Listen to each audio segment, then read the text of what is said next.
सुप्रभात बच्चों। आज हम उपयोजित इतिहास के बारे में चर्चा करेंगे। आपने अब तक इतिहास में 2 चैप्टर पूरा कर लिए हैं, उसके प्रश्नोत्तर भी हमने आपको दिए हैं। आइए हम उपयोजित इतिहास को समझने का प्रयास करते हैं। इसे कहते हैं उपयोजित इतिहास, और उपयोजित इतिहास के साथ साथ अन्य विषयों में क्या अनुसंधान हुआ है इसके बारे में पढ़ा जाएगा। बच्चों, इतिहास विषय में भूतकाल की घटनाओं का अध्ययन किया जाता है और उसके विश्लेषण करके तथ्यों को प्रस्तुत किया जाता है। इसके आधार पर भूतकाल की घटनाओं का ज्ञान वर्तमान और भविष्य काल में समाज के लिए किस प्रकार उपयोगी होगा, इसका विचार उपयोजित इतिहास में किया जाता है। उपयोजित इतिहास के लिए पब्लिक हिस्ट्री या लोगों के लिए इतिहास जैसे वैकल्पिक शब्द का प्रयोग किया जाता है। इतिहास का संबंध वर्तमान की जीवन धारा से जोड़ने वाला क्षेत्र लोगों के लिए इतिहास कहा जाता है। प्राय लोगों के मन में इतिहास विषय को लेकर के कुछ भ्रांतियां रही हैं भी कि इतिहास का संबंध सिर्फ इतिहासकारों और इतिहास के इच्छुक विद्यार्थियों तक सीमित है, या कि इतिहास विषय प्रतिदिन के जीवन से संबंधित नहीं है, इसका आर्थिक उत्पादन की दृष्टि से कोई महत्व नहीं है। ये एक तरह से हम कहें कि निराधार बातें हैं। इसका निवारण करना जरूरी है इन भ्रांतियों का। सामान्य जनों का इतिहास ये वर्तमान जीवन प्रणाली से सामान्य लोगों को जोड़ने वाला इतिहास है, जिसे हम सामान्य जनों के इतिहास के रूप में समझ सकते हैं। वर्तमान की सामाजिक चुनौतियों का सामना किया जा सकता है उपयोजित इतिहास के माध्यम से। उपयोजित इतिहास सामाजिक उपयोगिता के संबंध में निर्णय लेने में सहायक होता है, और जो भूतकाल के अनुभव द्वारा प्राप्त ज्ञान है उसका हम भविष्य काल की क्रियाकलाप का निर्धारण करने के लिए उपयोग करते हैं। इस प्रकार से उपयोजित इतिहास के क्षेत्र में सामान्य लोगों की सहभागिता विविध प्रकार से देखने को मिलती है। जैसे संग्रहालयों तथा प्राचीन स्थलों का लोग पर्यटन करते हैं, इसमें सामान्य लोगों का सहभाग होता है। पर्यटन के कारण लोगों में इतिहास का बोध होता है, इतिहास के प्रति रुचि बढ़ती है, और साथ ही साथ प्राचीन स्थानीय स्थलों के संरक्षण और संवर्धन की परियोजनाओं में लोग सहज सहभागी होते हैं। इस प्रकार से उपयोजित इतिहास जो है सामान्य लोगों के जीवन के साथ जुड़ा है, वर्तमान जीवन प्रणाली से उसका सीधा संबंध है। आइए देखते हैं कि उपयोजित इतिहास और उसके अनुसंधान पद्धति का क्या महत्व है। वर्तमान में दिखाई देने वाला मानव जीवन का जो ढांचा है भूतकालीन घटनाओं पर ही आधारित होता है, और ये घटनाएं राजनीति, दर्शन, सामाजिक, धार्मिक आदि विभिन्न क्षेत्रों में घटित होती हैं।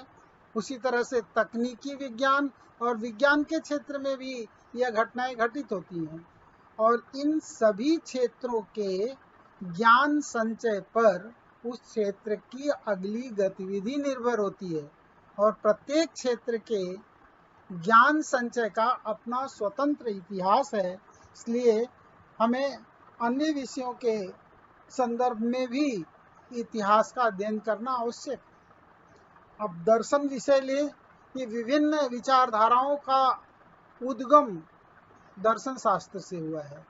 तो विचारधाराओं का उद्गम, वैचारिक परंपराएं, उनकी गतिविधियों को समझने के लिए दर्शन का इतिहास का अध्ययन करना पड़ता है। दर्शन को विज्ञान और सभी ज्ञान शाखाओं की जननी माना जाता है। विश्व की खोज करते समय संपूर्ण समाज ने विश्व की उत्पत्ति संबंधी कथाओं, मिथक, देवी देवताओं की संकल्पना, पूजा पद्धति, इन सब का दर्शन में विचार किया गया है और इस विचार में ही दर्शन का बीज है। मानवीय शाखा के विभिन्न सिद्धांतों का अध्ययन करने के लिए भी दर्शन के इतिहास का अध्ययन करना पड़ता है।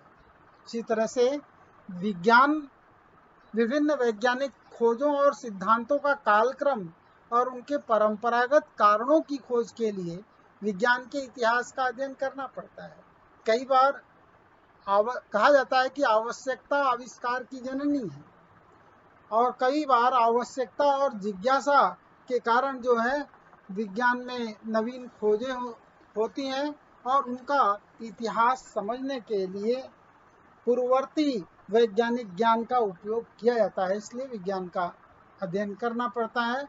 तकनीकी विज्ञान को लें, कृषि, उद्योग, उत्पादन, स्थापत्य आदि क्षेत्रों में उत्तरोत्तर परिवर्तन होते रहे हैं और हो रहे हैं। उसके पीछे काम करने वाले तकनीकी विज्ञान के इतिहास का अध्ययन करना पड़ता है। पत्थरों के हथियार बनाने के युग से लेकर विज्ञान युग तक विकसित हुई तकनीकी विज्ञान को समझने के लिए तकनीकी विज्ञान के इतिहास का अध्ययन करना पड़ता है। उद्योग धंधे और व्यापार से अधिक लोगों का संबंध होता है और उद्योग धंधे और व्यापार के कारण पारस्परिक व्यवहार का क्षेत्र विकसित होता है। काल के प्रवाह में व्यापार तथा बाजार का स्वरूप, उसके पीछे मानव संबंध, सामाजिक संरचना भी बदलती गई है और इन तमाम सारे बदलावों को, परिवर्तनों को समझने के लिए इनका इतिहास पढ़ना पड़ता है। इन परिवर्तनों में समाविष्ट सामाजिक रचना, सांस्कृतिक ढांचा, आर्थिक व्यवस्था आदि का इतिहास समझना पड़ता है।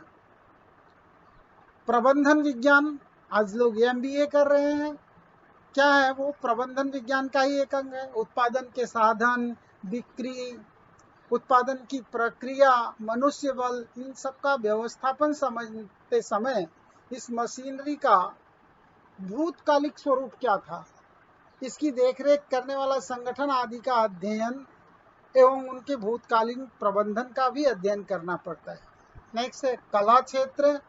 विभिन्न प्रकार की कलाओं की अभिव्यक्ति और उसके पीछे वैचारिक, भावनात्मक, सांस्कृतिक परंपराओं को समझना पड़ता है।